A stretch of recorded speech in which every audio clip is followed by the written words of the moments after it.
Ignition sequence start. 6, 5, 4, 3, 2, 1, 0. All engine running.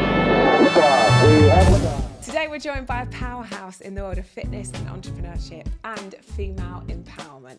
From sharing her workout videos on social media during her university years to building 2 global brands, her impact goes far beyond her workouts. She's redefining what it means to be a modern day entrepreneur. Please welcome to the podcast, Krissy Cela.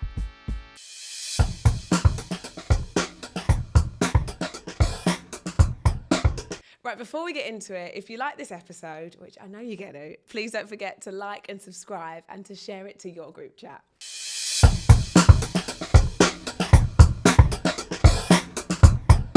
I'm so pleased you're here. I feel like we have spoke on Insta and I'm like trying to pin you down. When can I see you? When can we get together? And I'm so pleased that we could make this work because I've wanted to talk to you for such a long time. I always think it's so important to start way back when, because I just think the start of someone's journey is so integral to where they are now. So let's go back to your childhood. I want to know who Krissy was back then. Whenever anyone asks me that, I'm like, make sure you don't cry. Make sure you don't tell people all of your trauma. But I think it makes you who you are. Absolutely. You know? That. Mm-hmm. I mean, it all started off, gosh, if I really think about that question, I think about immigrating to the UK in the back of a lorry full of bananas. And that was like probably the most pivotal moment that I can think of in my childhood. And I think one of the most traumatic moments, because now being a mum, I can't imagine putting my child in the back of a lorry full of bananas trying to flee a country where there's a land of opportunity and keeping them safe. Like, could we imagine doing that now? But that's very much the reality for a lot of people till this day.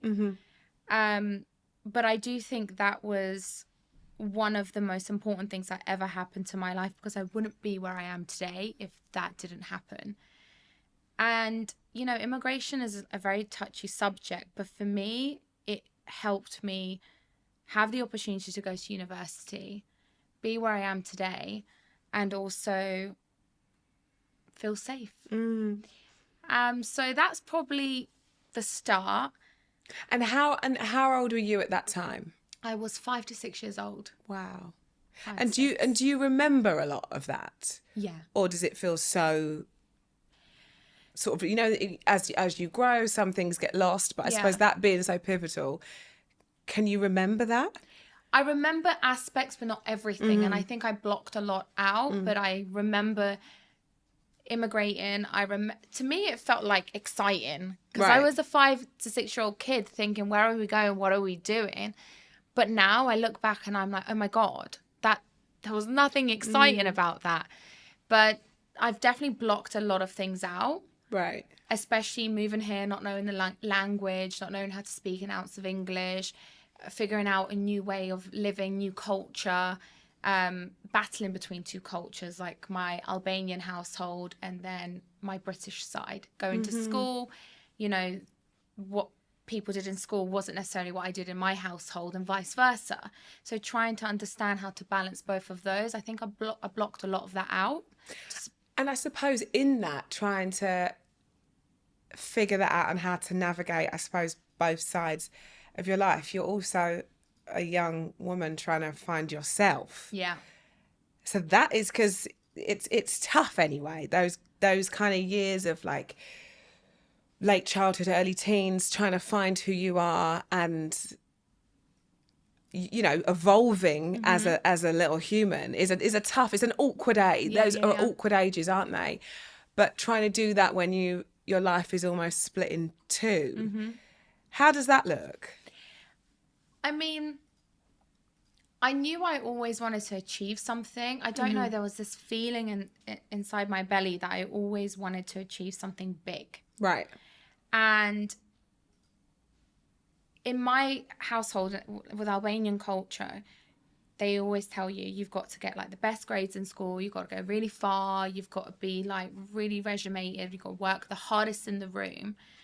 And then I feel like British culture kind of, there's this whole thing of poppy syndrome, like not to be like the loudest in the room, and not to like shine the brightest, and you always got to stay humble. So I constantly battled with that, and I was like, how far can you take this? Like, how loud can you be without obviously being she's too full of herself, she's got too much to say, she's so I was like, there's a conflict there. There was a huge conflict there, because fundamentally when you strip it all back, you're just a human being, whether male or female, trying to figure out your feet in this world.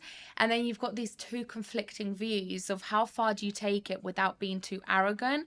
But then is arrogance and ambition? Like, I didn't know which one was Where what. do you draw the line? And how were your like parents around that? Because obviously you immigrate, you're here, you're in the land of opportunity, and like you say, you put and we all do this is how we sort of quantify any situation, you put yourself in it now. And me thinking of a mother of 3 children doing that for the better, for the greater good for them, but actually landing myself as an adult in a whole new world. How did they sort of navigate their beliefs and kind of their culture that they want for you, but in this kind of this different world?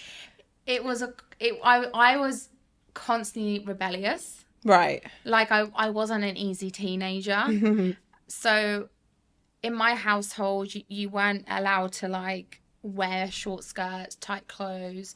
My dad was exceptionally strict. Right. And my mum was exceptionally ambitious.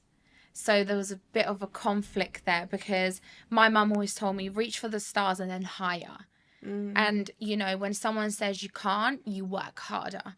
Whereas my dad was always a bit more like, don't get too comfortable. You're getting too cocky, you know? So it was very much like... I mean, you could call that balance. It was balance, but I think my dad definitely adopted a much stricter approach. I wasn't allowed to go to sleepovers. I wasn't really allowed to have many friends over.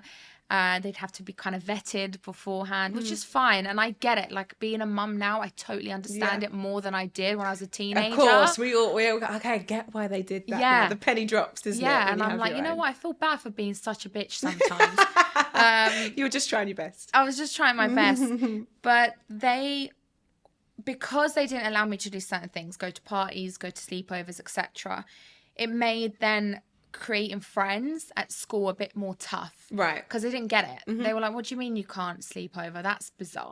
And to explain, hey, my parents don't feel comfortable and this and that, it was just it was just too messy. So I'd always just make an excuse. What, that like for some reason you couldn't come? I couldn't come or whatever, you know, because it was just a bit easier. But my parents did their best. You have to think about it, right? They were, let's say, in their 30s. They'd already adopted their morals. They'd already had like their culture conditioned in them. So to also come somewhere new and then completely change, whilst I was changing at the age of 5, changing at the age of 30, it's a bit tougher. Yeah. Oh, you know? Of course. Yeah. So that then takes me on to your kind of then progression. So you're finding your feet, you go through your rebellious phase. You were studying law at school. Yes. Yeah. So I suppose what I'm getting at is being an entrepreneur owning 2 fitness companies probably didn't seem like it was on the cards at that point. Never. Right? Never in a million years. I had in my head I was going to go to university, make my mum and dad proud, do this for them, not necessarily for me. And I was going to, you know, get my degree, which I did, and then I was going to practice law. That was what we all had planned. Right. When I say we, I'd say my parents family and me. decision. The family decision was, you're going to do that, and then you're going to marry a nice Albanian boy, and you're going to be done. You know, right. That's your life. And that's amazing. That's amazing. But my path led me somewhere else, and it would have been a bit criminal not to explore it. It would have been a disservice to myself if I didn't explore that other path. That's also very brave, though. Yeah. When, like you say, that's kind of, in essence, why your family took the risk and they brought you here and they wanted that life for you, to then kind of not conform, as it were, and go, actually, this is where my life's taking me. It's a brave thing to kind of, I mean, for want of a better word, like rebel against that and push back. That's also brave. I mean, I think I've always been the one that you say no, I say yes. I'm getting this vibe, girl. Yeah. I've got to sometimes just like calm down, but I just think you have one life. You're given an opportunity. You've got to grab it with both hands, because you don't know when that opportunity is ever going to come your way again. So true. And if you don't do it, even if you're scared, even if you're not experienced, even if you feel like someone else can do it better than you, that opportunity's landed on your lap. For a reason. Yeah, so you can't just be like, I'm not ready yet. I'm not experienced yet. No, there is no better time to do something than now. And that's kind of what happened when I was at university studying law. As a side hustle, I was recording Instagram content. Okay. And at the time, no one was making money off Instagram. We're talking 11, 12 years ago. I was waitressing as well. That's how I was making my money. I was waitressing, student loans at university. And I started recording in the gym. And this was for at the time, like, for what purpose? For zero purpose. just because you quite liked it? The real reason was I was 17 to 18 years old and I had just got my heart broken. Right. I thought, this is the guy for me. I'm going to marry this guy. He's going to be like the love of my life. And it turned out he just was the best thing but worst thing that ever happened to me. Best thing because you learnt some lessons. I learned the best lessons in my life. And also it pushed me to the gym. I was really self-conscious and I really didn't like the way I looked. I didn't really like the way my body was. So I thought, I'm going to change everything. If he doesn't like me for who I am, I surely must be the problem, so I'm going to change. I know. It's how we are. We're women. We're always apologetic. So stepped foot in the gym, signed up, didn't go back for 2 months. I was like, what am I doing? Ew, no. And then I went back out and I started training and I started just going on the cardio machine because that was the safest bet. Right. And then I was always intrigued by the weights. I was like, why is it always men going to the weights? Why are no women there? Fundamentally, I know there's differences between men and women, but everyone really should be moving a certain way to better their heart rate, better their muscle density, all of these factors. So why are women not doing enough of it? So I started educating myself about strength training, how to lift, how to move your body, etc. And I started doing it for about a year. And I started noticing changes. Oh, I got a bit of a booty. I've got a bit of abs. I was like, oh my God, I'm starting to feel myself. And I said to my best friend, can you just record me? Like, go low and record that angle. Stop. In my head, I was still thinking about that guy. I was like, I want to post this because if he sees how good I look, you're going to regret it. We've all done it, girl. Yeah. We've all done it. Like, I was thirst trapping, to say the least. That's what I was doing. So I love this, the headline. How did you build your thirst trap multi-million-dollar company? Thirst trap. And it Love worked. Love it. But it didn't get his attention. It got women's attention. Right. Make it make sense. Doesn't make sense. So I was like, it does, because if I'm looking at people on Instagram, I'm looking at the women. You don't follow men. I don't follow men. No. Like, I follow a handful just because we're friends. Yes, but I correct. don't care what you're doing. I want to see what the women are doing and how their results look on their bodies and what they're wearing and how they're shopping. Yeah. So, and again, remember 11 years ago, no one was really posting on Instagram. No one thought, I'm going to post to make money. Well, we didn't really get that Instagram was going to become a staple of life. For businesses, we didn't. everything. We didn't. We were way too kind of new Early to on. this, right? So I started posting, and all of a sudden, I was just getting women comment, like, from all over the world. And then I was like, I'm getting a bit addicted to this. So I started posting all of my workouts, my recipes, my smoothie recipes. Still at the time, I was, waitressing, going to university. And it just blew up. It just blew up. And was there that one moment that, because you can see kind of the growth, and like you say, you kind of get addicted to that, like, God, this is growing, and that sort of landed well, and that, people reacted to that in a good way.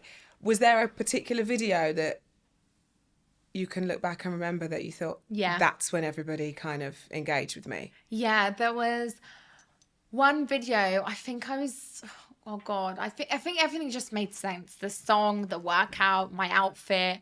So there was so many parts that people were discussing in the comments. Right. Like, where's your outfit from? Where's this? How did you do your hair? It was just all these things. And again, at the time, we're talking about a time where women weren't really going to the gym to strength train. It wasn't really a thing. There wasn't much education around it. It was always skinny is what you need to be, not strong. It was all kind of sort of diet culture versus like being empowerment. Strong. Yeah. It was just, there was not wellness. It was just being as skinny as you can, like a VS model. And I was like, I'm never going to look like that. I'm 5'4" and I've got arse and tits. Like, that doesn't make sense. Yeah.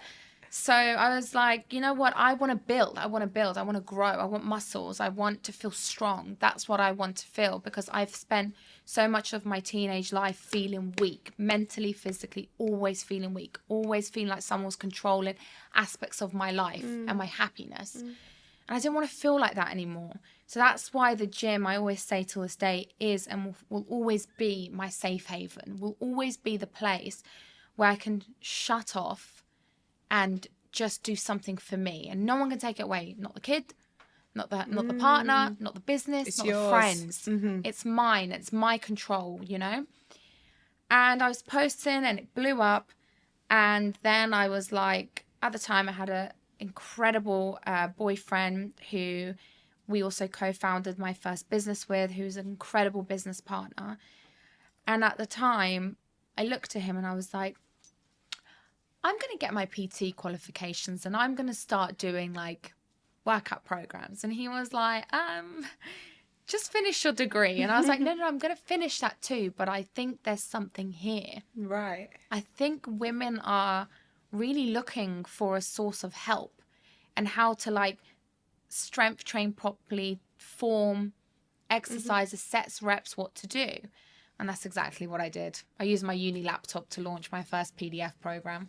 I mean, it's just so brilliant. And I suppose, obviously, the way that engagement starts escalating, that's when you really know that you're onto something. Yeah. But I suppose this is ringing true to everything so far, to know that you should actually take the leap and build from that, again, is brave. You're supposed to be doing the thing that the family wants you to do and finish the degree and continue that life that they'd set up for you, but to actually kind of pivot in that way.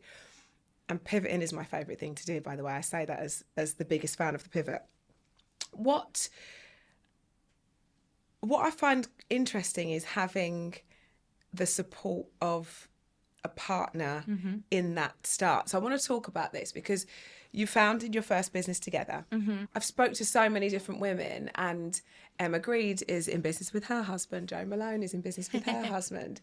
And often it does start accidental. I mean, it didn't work for me. But this is why I'm so interested, because for them, they are like, I couldn't do it without them, and they are such a big ally to them, and they let them go off and be in their creative zone and where they hold that side down, or however that might look, whatever their role or responsibility is.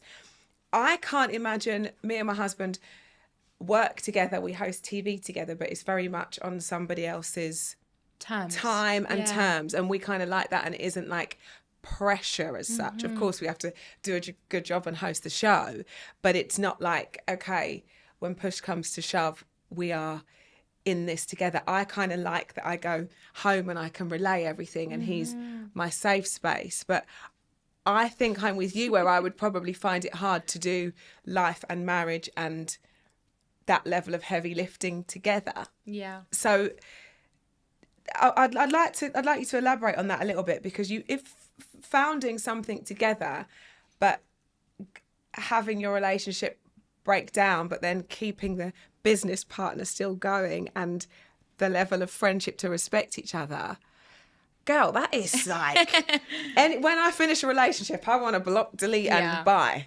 But when this is your baby and this is your business, It's a baby. You're can't- co-parents. You're co-parents. Tell me everything about this, because this is kind of, I really admire you to keep the professionalism when you kind of just want to scream. The reality is, when you're in business with someone, you have a deeper contract with them than you would with your boyfriend. Agreed. Because you are legally bound to someone. However, irrespectively of that, there's ways out. Whether it's messy or done in a respectful way, there's always a way out, right? But we didn't want a way out, because the reality is, we romantically didn't engage anymore. We weren't at that level anymore, and it was a mutual, respectful decision that we didn't want to entertain that path of our lives together anymore. However, we had still built something that we truly believed in, and we still wanted to keep that going.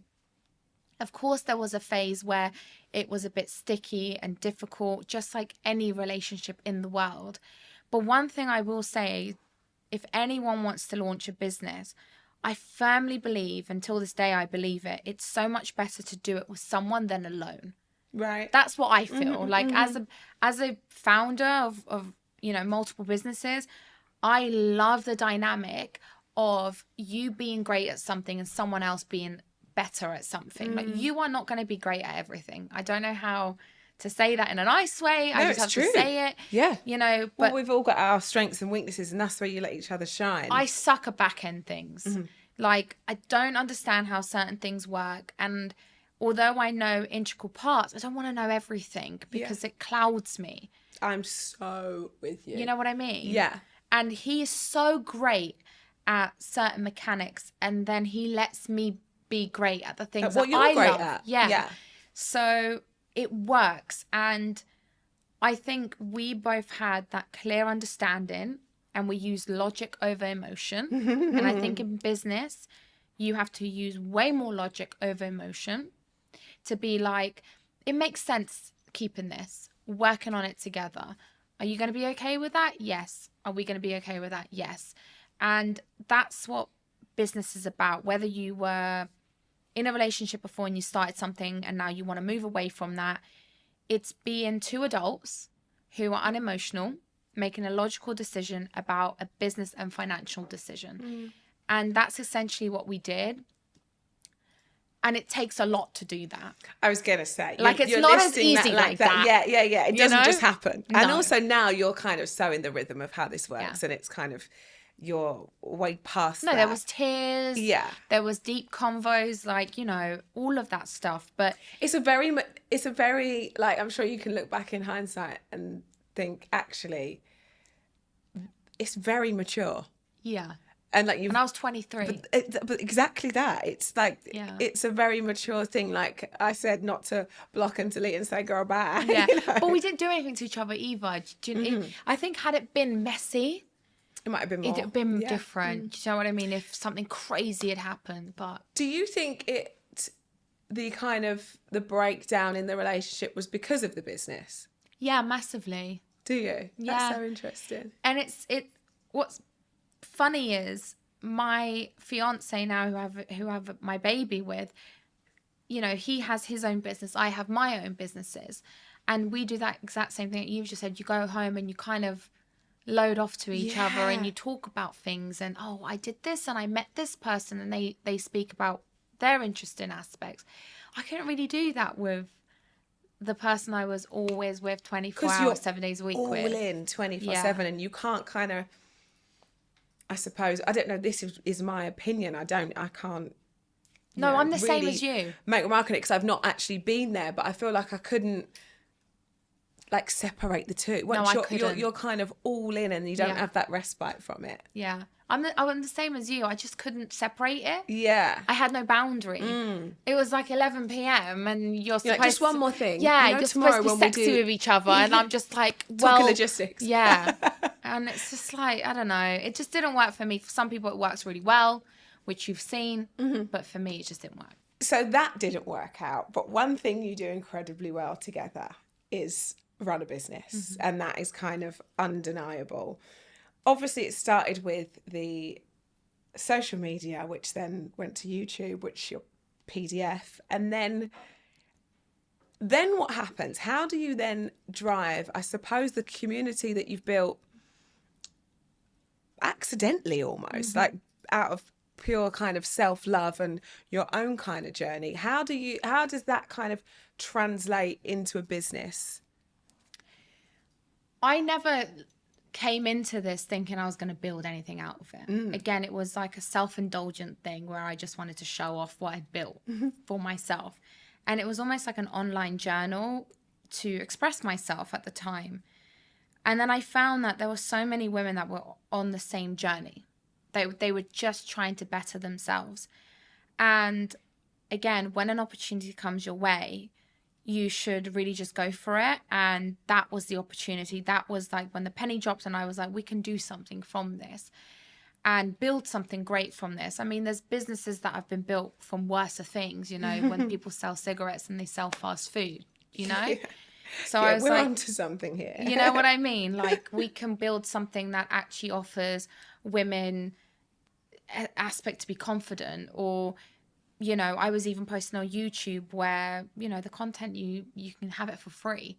So if you couldn't afford the PDFs, or if you couldn't afford the app where you get a more personalized program for yourself, you could use the YouTube videos. And that's why I kept posting even after the programs went live and the transformations were happening. I could just use those. I kept posting and posting and posting. One, to push the business, but two, because I knew that it was helping someone. Yes. And you could see how many people were saving it. So I was like, it's clearly helping people out there, so we're going to keep on doing this thing.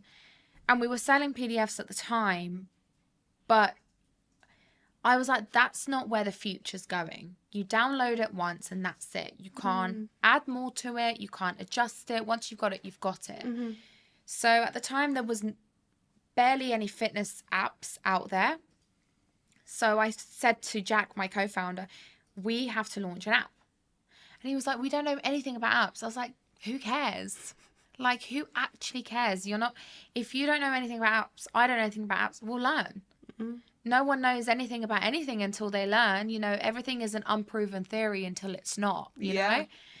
And then we started kind of understanding the industry, where it was heading, looking into data. So what's your first kind of port of call here? So if you know nothing about apps, I'm there thinking Jack, your co-founder, is like an app guru. No. Right. So you know nothing about apps.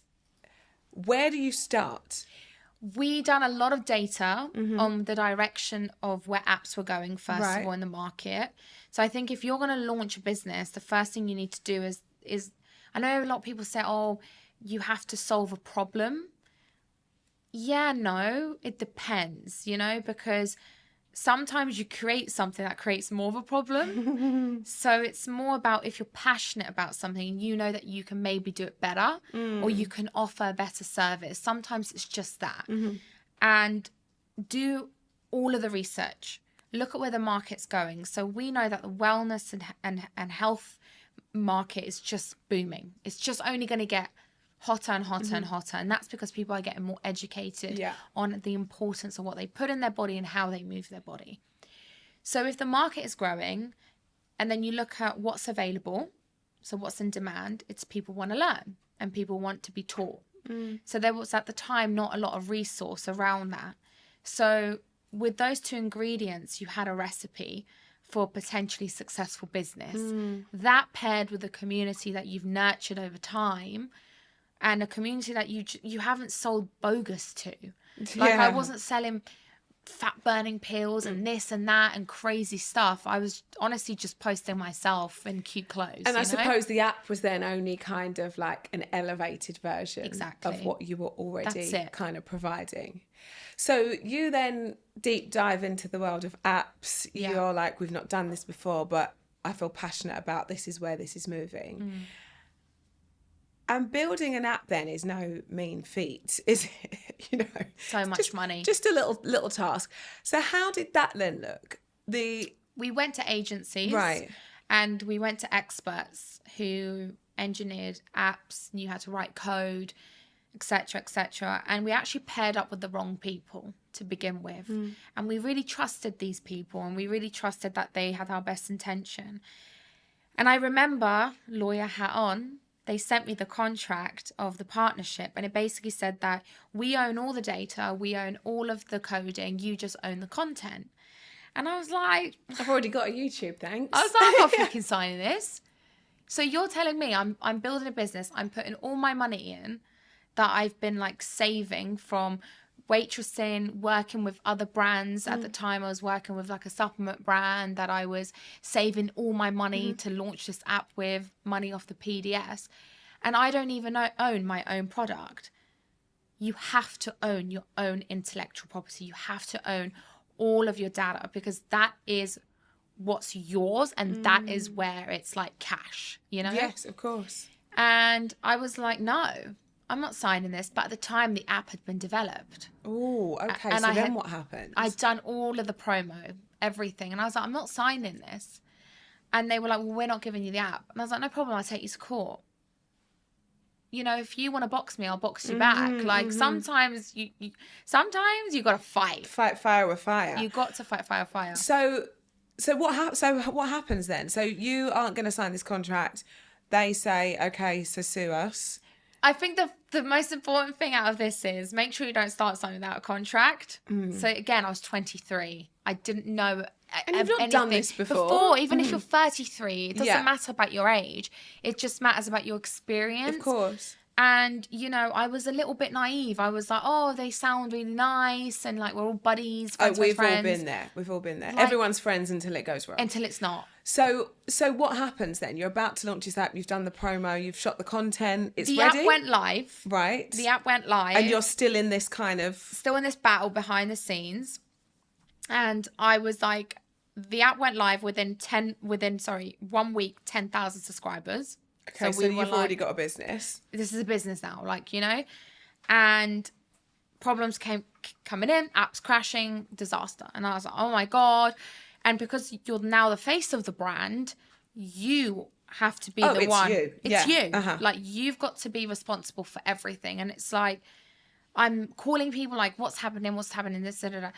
And that's when I got like, it was the first time I'd seen a side to myself where I was like, even I'd be a bit scared of me at this point. Because I was like, I will fucking sue you. No. Because you can't do this. People are working. They're paying for a subscription. They want a service, and we're not providing them the service that they deserve. Right. And it's because you're not equally being honest. And I have to take responsibility. And you're saying that you own everything and I don't own anything. And even though I've pumped hundreds and thousands of my money into this, like, no. So it did go far. It did. Lawyers were involved. And we ended up winning and taking the app back. And that's when we transitioned and moved everything onto our platform with engineers that were in-house on a salary. You know, we had developed a team around us, and we transferred from one server to the other. Krissy, and we had this is control. all so hard when you're Yeah. doing this for the first time, to be caught up in a legal battle. And like you say, it's really when you take responsibility for your customer, which of course you do. This is your business, it's your baby, your face, your name, your kind of character is responsible for this and for everyone.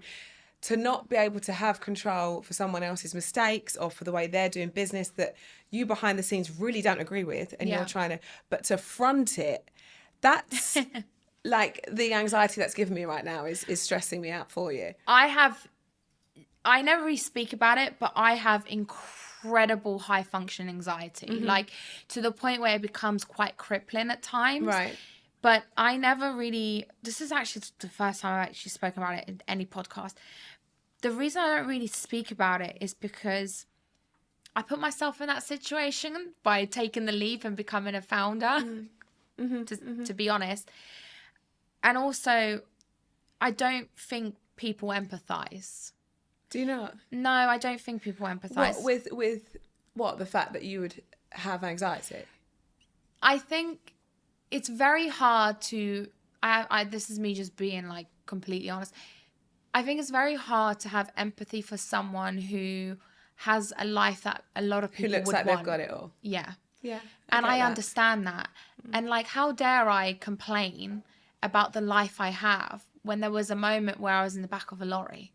You know what I mean? So that really just reminds me to put things in perspective. But at the same time, I am still a human being with a lot of responsibility. Yeah. And everything's relative to you. Like, you have crippling anxiety. Yeah. Sorry, but guess what? There's no kind of privilege when it comes to anxiety. Don't just go, okay, I'm only going to show up for this person. You have anxiety. It's something that humbles and levels everybody, because guess what? We're all now in the same playing field when it comes to mental health. It doesn't there's no discrimination.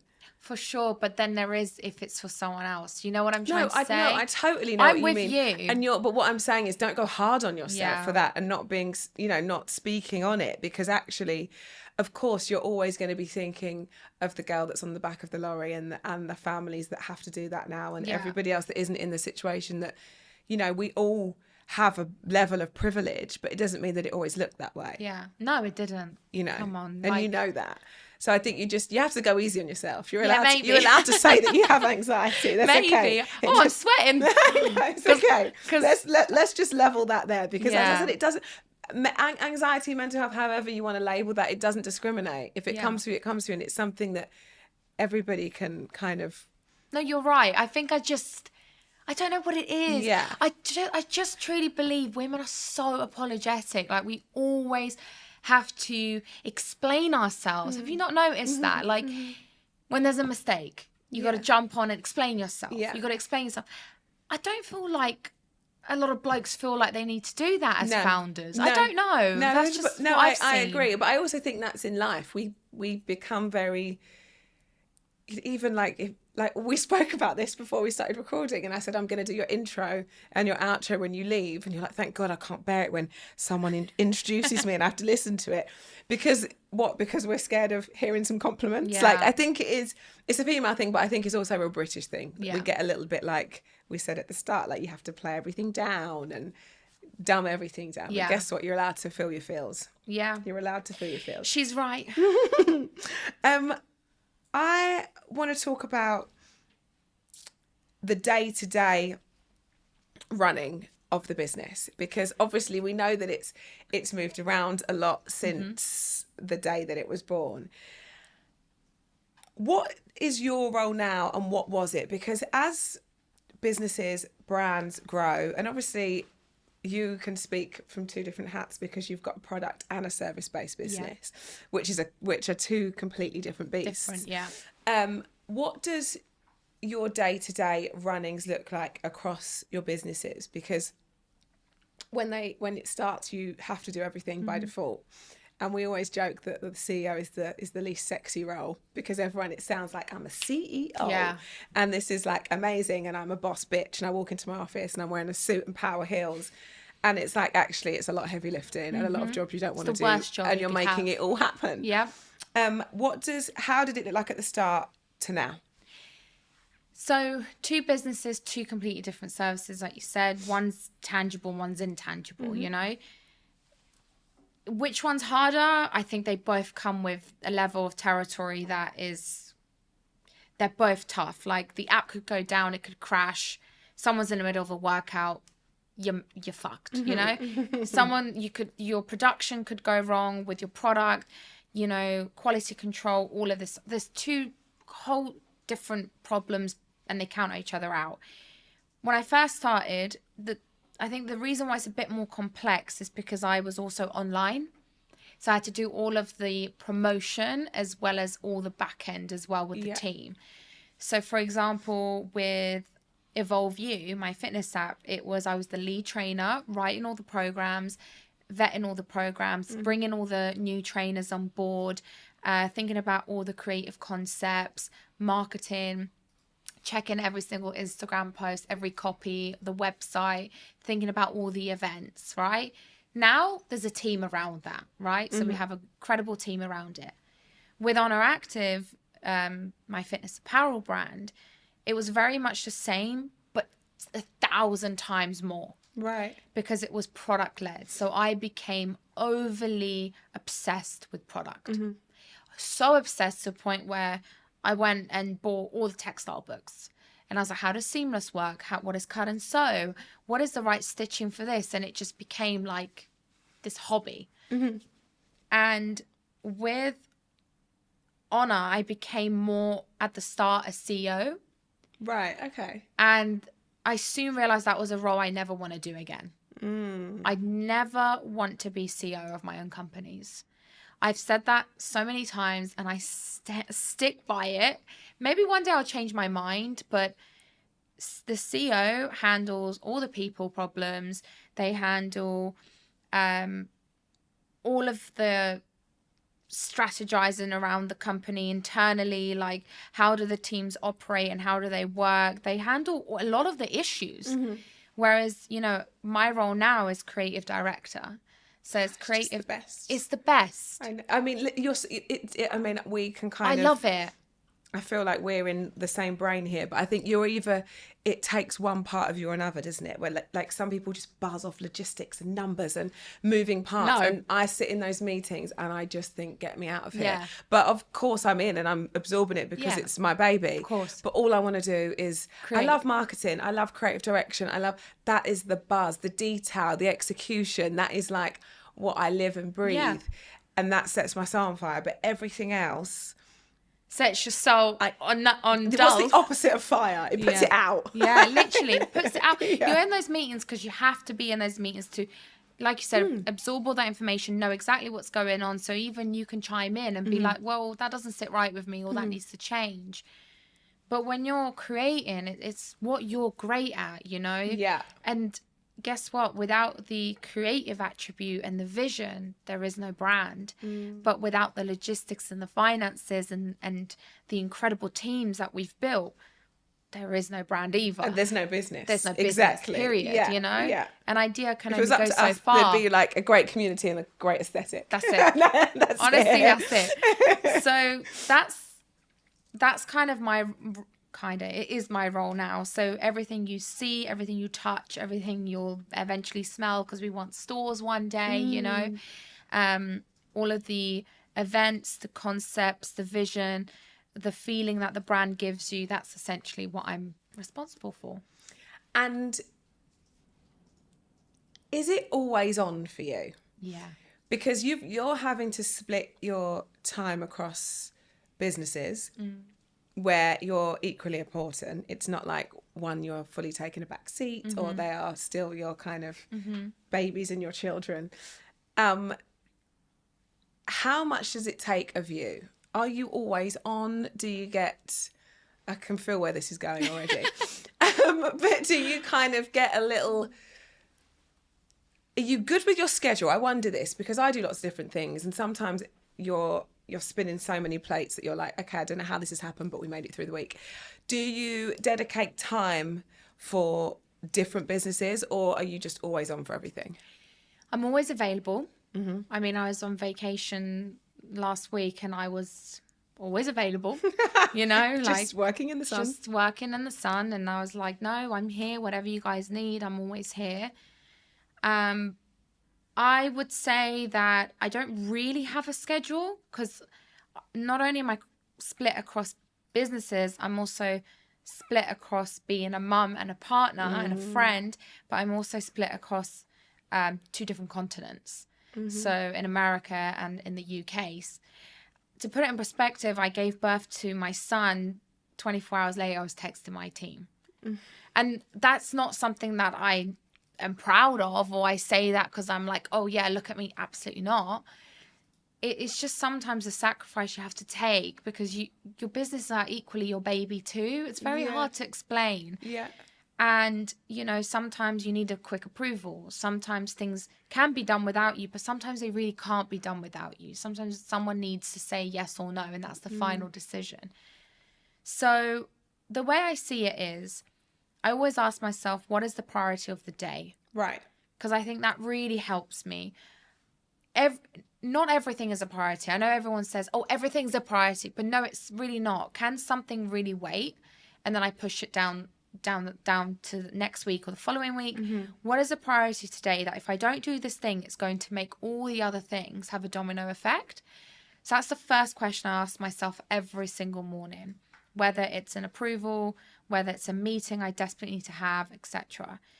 The other thing I do is I always start really early to prioritize myself. So that's the first thing. How early we're talking?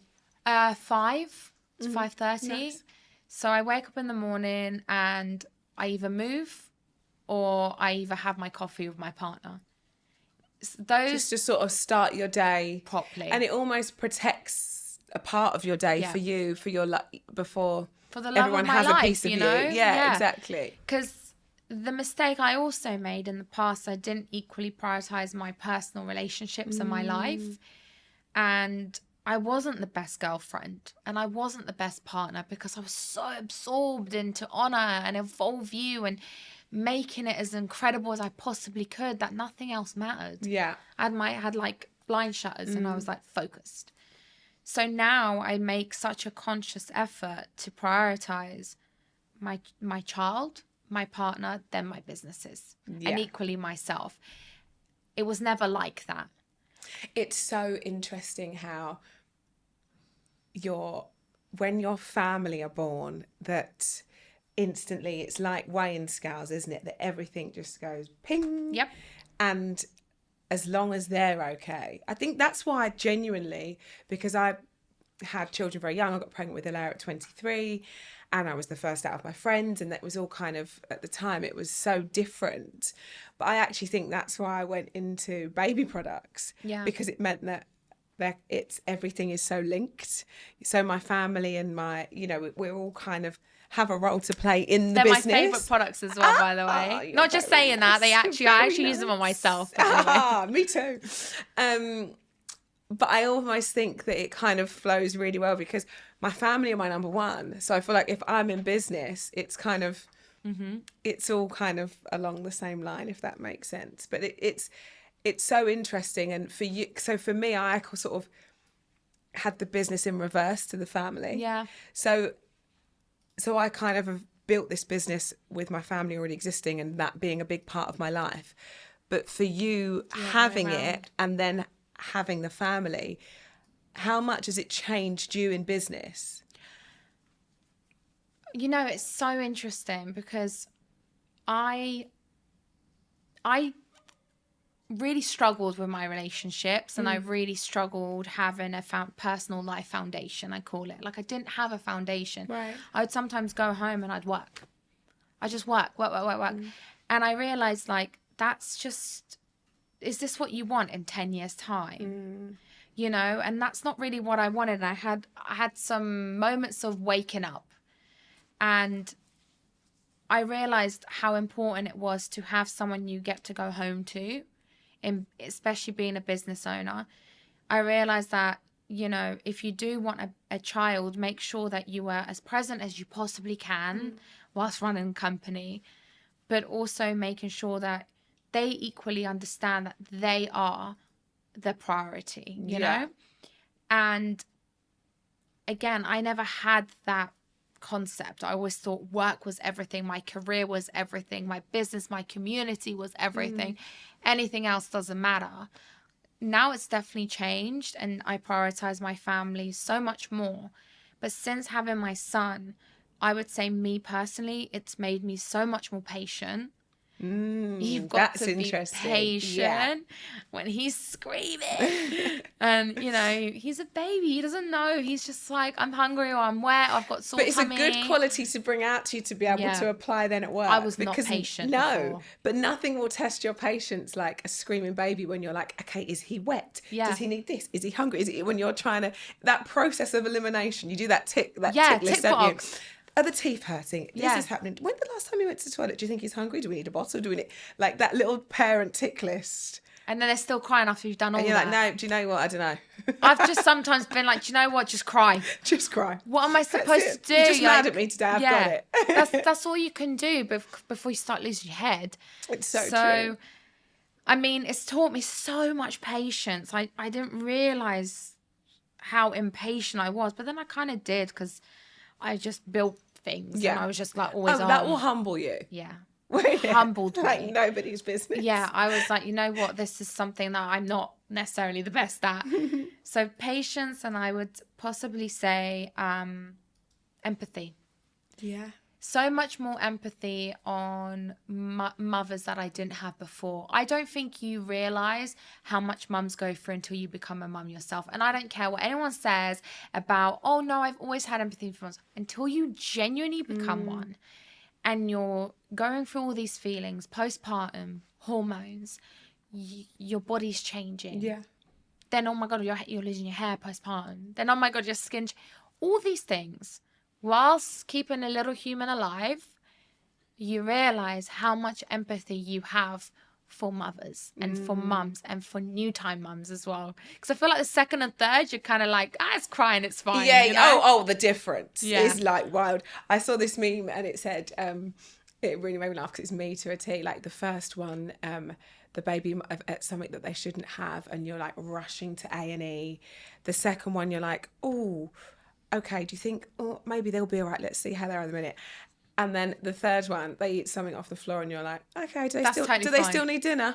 Yeah. Like, the way that it's so interesting, but I never thought that it would be that way, but it is. You kind of, do you know what it is? You trust yourself too. I think you take on so much outside noise and opinion and advice because you've never done it, right? And you just want to do the best by this little human. But second time, you're like, oh, I've got this. I know I'm thriving. I'm in my own. You were so young as well. Oh, yeah. I would like also the age, not even, I just remember being like to my mum, what do we do for this? And just not trusting myself because I just kind of thought, I don't know, I'm supposed to be in the club. All my friends are. Yeah. You're supposed to be shaking your ass in the club. Exactly. My friends are in You're shaking bottles instead. Baby bottles. Literally. But it's the same with business. Like, starting Evolve and Oner, now if I was to go into a third business, I would have so much more confidence and I would know, don't do that, don't do that, don't say that, don't, you know what I mean? Don't be emotional here because that's all right. Yeah. It's just business. Like, and it's emotions. like anything in life. Exactly. Using the two examples, it's the experience. You can only you make better judgment when you've got the experience. And that's why they say fail fast, right? Yeah. If you're going to do it, just get on with it. And then you won't make the same mistakes the next time. I want to do the rocket round now because this is my favourite. So this is supposed to be quick fire, but I feel like we like a chat, so it might be hard for us. What do you believe are the non-negotiables for launching a business? Having a contract in place. Wise. Getting all of your things trademarked. So your name, your slogan, etc. Make sure you get it trademarked in the UK, then in the US, it'll be easier. Tip. Making sure that you have a very clear reason to the why behind launching this business. If it's not clear to you, it won't be clear to anyone else. And the final one I will say is making sure that when you are launching a business, even if it's tiny, take out just a small salary just to cover yourself because it's very important. Yeah, smart. When did you first realise that you truly launched? What was the moment where you thought, gosh, this has really happened? You're going to think I'm delusional when I say this, but honestly, not till this year. And I'll tell you why. Okay. Because I was in my office. I'd just given birth. I flew with my newborn. I was in my office and I looked around and no one needed me. And I was like, what? I was like, I'm available. And everyone was like, no, you can go away. No one needs you anymore. And I realized at that moment that the brands are totally fine with or without me. And that, as a business owner, you will know that is the most exciting, delicious feeling in the world, where the team is so incredible. You've hired incredible people who are so much better at something you ever will be. You know what I mean? That they're like, piss off. That's when I realised. That's like a proud mum moment. Yeah. Like my kids are doing fine. They're off to uni. That's it. They're doing great. Off you go. Wow. That is a feeling. What's the first thing that you do when you wake up and the last thing you do before you go to bed? The first thing I do when I wake up is kiss my partner. I know, super cringe. And is that like before that you pick your phone up? Before anything? Yes, before anything. I roll over, I say good morning, I give him a kiss. Love that. Yeah, and then I'm on my phone. Yeah, me too. Yeah. But sometimes I'm like, I asked you that because sometimes I'm actually thinking to myself and I actually probably check the time. I've had a scroll and then I go, morning. That's bad, isn't it? No, it is. You're comfortable with each other. No, I know, but it is bad. It's like when you actually look at what you've prioritised. I like on it, liking some pictures before Your man's going to listen to this like... Exactly. It's terrible. But if he's asleep, I just think, I'll kiss him in a bit. That's different. No, but I should just do it first. All right. Now you're going to do it forever. Exactly. That's right. The last thing is I am guilty of this, but check my phone. Yeah. Yeah, I just do. Set my alarm, check my phone. And do you sleep with your phone next to you? Yeah. Me too. Well, I've started putting it at the other side of the room. Really? Yeah, but I'm hanging off my bed. I'm like really like commit. I'm like that with it on. Yeah. Because I just am trying, and I went through a phase of being really good at this, and then I lost my way again. But I just think it's over there, and I'm going to Does it sleep. help? Yes, because I feel like my sleep is a lot clearer. Okay. Because even if I roll over, because I like to look at the time, so I'll look at like 3, and then I'm like, oh, I'll just look at my phone for a minute. I will go back to sleep, but I just think for some, it gives me a lot more clarity. Okay, I'm gonna start It doing is good. that. And then even like when my alarm goes off, I then have to get up to it. And then you don't snooze. Yeah. Do you snooze? Bad snoozer. Really? Yeah. But when I'm like, I set my alarm with buffer time. How bad is this? So like you reach a good that half an time. hour window. Yeah. Then I want to actually be up just because I'd have to slowly wake up. But it's bad. It's better to just get up and... Yeah, but... I just you're like human. I think I like to trick my brain by setting it half an hour earlier. I was having this conversation last night with my husband. He's like, "Your snooze, it's just ridiculous. Get up." I'm like, "No, Is I he a know." get-upper? Yeah. So's mine. He can set his alarm and just ping. But I think I like to feel like I've tricked the system. So I think if I give myself half an hour, I'm actually laying there and I'm feeling like I've got more time in bed than I have. Don't. But I don't. So what's the point? So yeah, we just had this chat last night, and he was like, "You know that you're not tricking anyone. You're just making yourself get up. If you just said it then, Yeah. just get up. Yeah, silly." One piece of advice that you wish you hadn't listened to. The worst piece of advice would probably... Not that I necessarily had bad advice. I think I just listened too much to people's opinions about how I should do things. Yeah. But that's a tricky one because sometimes that's a great thing. But for me, I let the opinions of too many inexperienced people That haven't done, or they haven't been where you're trying to go. nowhere near, Yeah. not even launched a website. No, but for real. And then now you're like trying to tell me how I should have done things. And I'm like, but you don't know until you're in my shoes Yeah. to know how you would have actually done things, you know? Yeah. So I think that's what I would say. Don't listen too much to people who have never done what you've done or trying to do what you've done. Yeah, and that's the easiest way to streamline it, because we're so open at the start, aren't we? But if you're going to think, I'm trying to do this, the advice that I should take is from somebody that I'm kind of looking up to, or I'm kind of interested in what they have done. Yeah. And that's how you should, because I think sometimes we open up the kind of realm of, okay, let's take on the advice from family and do you think that's a good idea? Or do you, but actually take advice, yes, because you need it in abundance, but from people that have done something that you want to do. Done it, been there, done it. You know, if I want to get advice on someone that's wholesaled, I'm going to go to someone who's done wholesale. Exactly. Not someone who's still an independent business. Absolutely, you know what I mean? that. Yeah. Get it. What is one skill that you'd love to learn? I would love to learn how... Oh my God, it's going to sound crazy, but I'd actually really love to learn how to code. Oh, I know. love that. I just think... I don't know if you do this, but in my head, I'm such a weirdo. I'm like... If I learn how to do a bit of everything, then everything's going to be okay if someone doesn't do it. We just have a bit more of an understanding, Yes. don't you? Like, because I sometimes think, I always say that I would love to learn graphic design because I know exactly what I you want.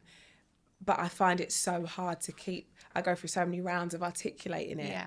But it's there in my head. So if I could do it myself. Like a scribe. Yeah. But then I yeah. also think I'd never switch off. So it's probably Then good that I definitely don't you know. would Do you know never. what? Yeah. Do you know what it means? It's probably good. But coding I find really interesting too, because my like nieces that are older and my daughter, they now learn coding at school. Do they? Yeah. Is it part of the curriculum? And you can do like a club and like, yeah, and it filters through to like, what was I suppose, IT? Oh my gosh, Yeah. I didn't know that. Yeah. Which I love. And then they like, can I join coding club after school? I'm like, yes, you absolutely can. Yep. Tech genius. Yeah, I know. You can come and work for mummy. Mates rates. What was one thing that you wish that someone had told you before you started your business? Oh, great question. I wish someone had told me to hire an ops manager first. Oh, okay. Reason I say that is because one of the first people I hired wasn't an ops manager, and then there wasn't someone to help me structure better who the next employee would have been and why we need them and how we need them. You know what I mean? Yeah. So I think an ops manager 100%. And the other advice I would say is 100% own everything possible. Like, don't just think everyone's your friend. Yeah. Because I've made that mistake. You learnt the hard way, I learnt right? the very, like, the most sour way. So just make sure that you have clarity, you have a piece of paper, you're protecting yourself, you're protecting your rights, and you're protecting what you've invested in. So that's what I would say, those two pieces. That's good advice. Oh, I love this one. What would be the dream collab Oh, for your brand? You know, like we see different brands coming together, Yeah. and we spoke about Nike and Skims, and like, what would be the dream collab for you? I think for me, my dream collab would be a person and a brand. So the brand would be New Balance.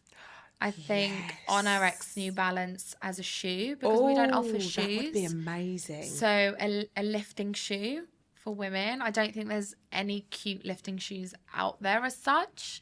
And all the Yes. lifting girls wear either they put socks on. So we made grippy socks so they don't slide. Yeah. This needs to happen. I just think it makes sense. All the girls wear New Balances, but imagine you actually had like a really good looking lifting shoe that was functional. So I think that's New Balance.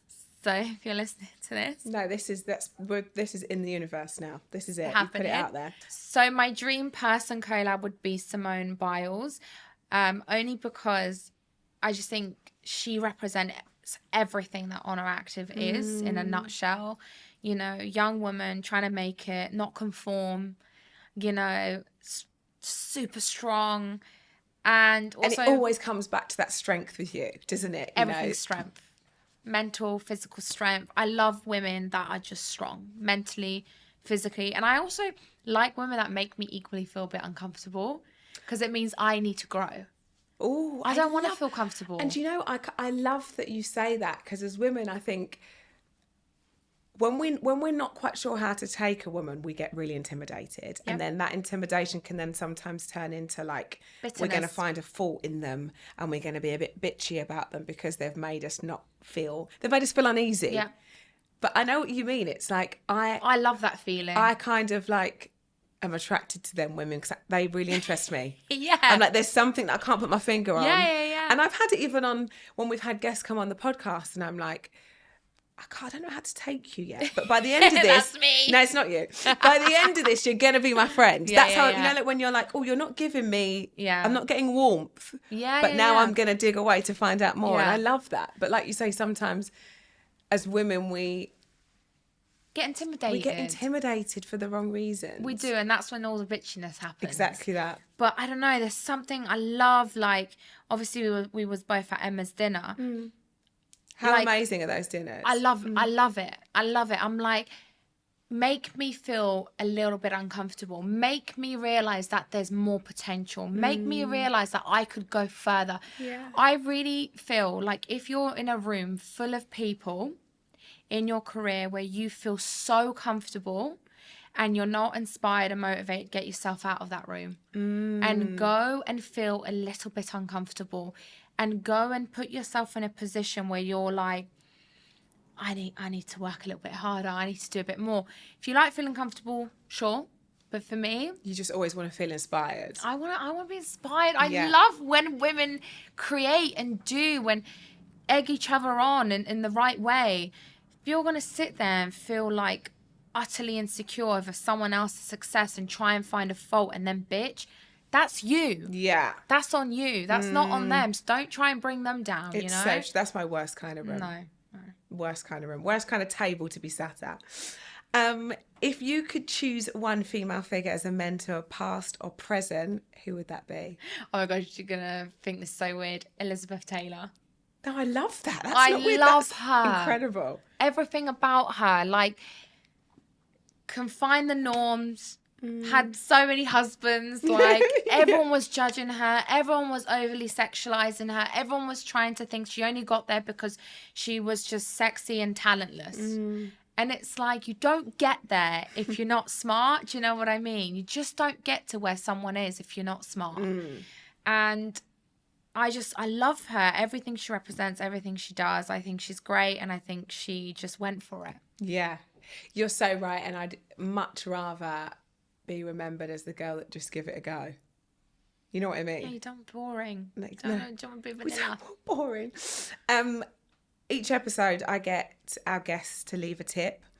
One piece. I mean, you've literally talked in tips for an hour, so we're very thankful. But I like to get one piece, I suppose, of like tangible advice that you would give to a lady looking to launch. What do you think that would be? Please don't be apologetic. Like, just do something for you. You have one life. And some people are going to love you. Some people are going to take you the wrong way. Sometimes you're going to mess up so many times. Especially if you're a young woman listening to this in your early 20s. You may think you have it all figured out, but you just don't. Allow yourself to learn.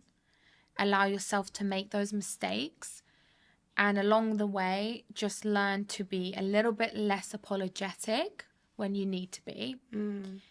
And just to really allow yourself to just do something without overly having to explain yourself. Yeah.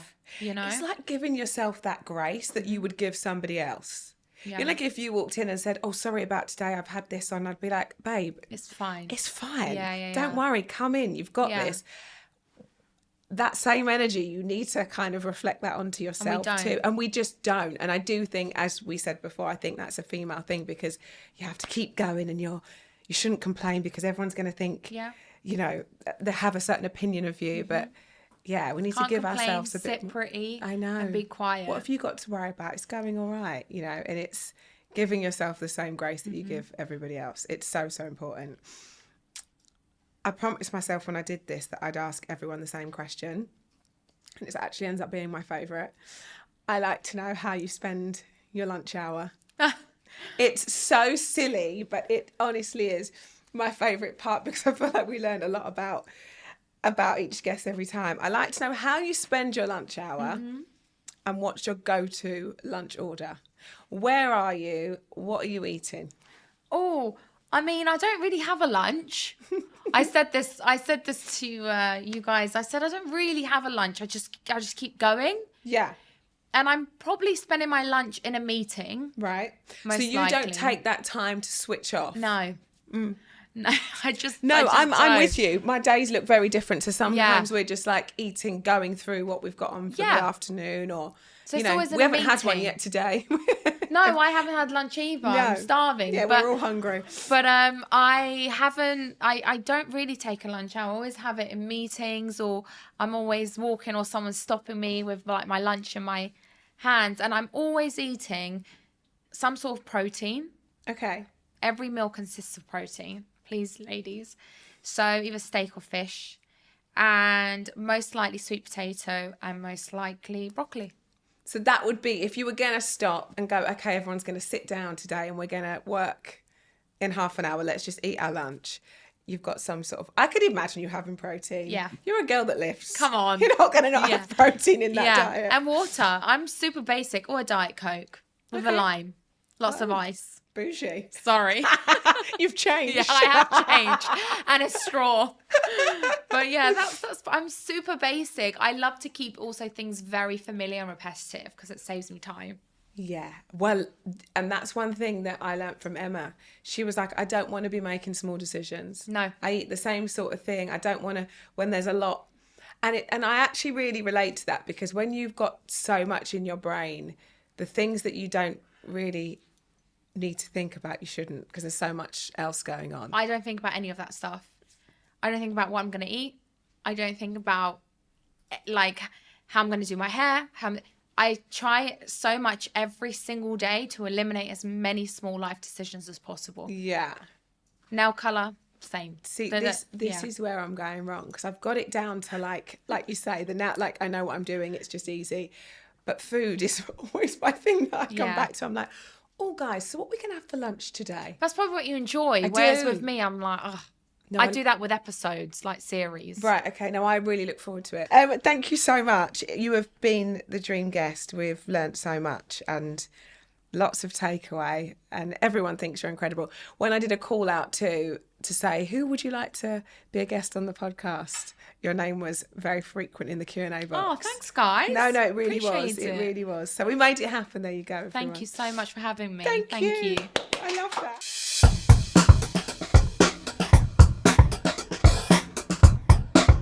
Don't forget to follow us on Apple and Spotify and wherever you get your podcasts to make sure you don't miss out, because next time we're going to be talking to another incredible lady who launched. If, like me, you're a watcher, then don't forget to follow us on YouTube, and please don't forget to like and subscribe.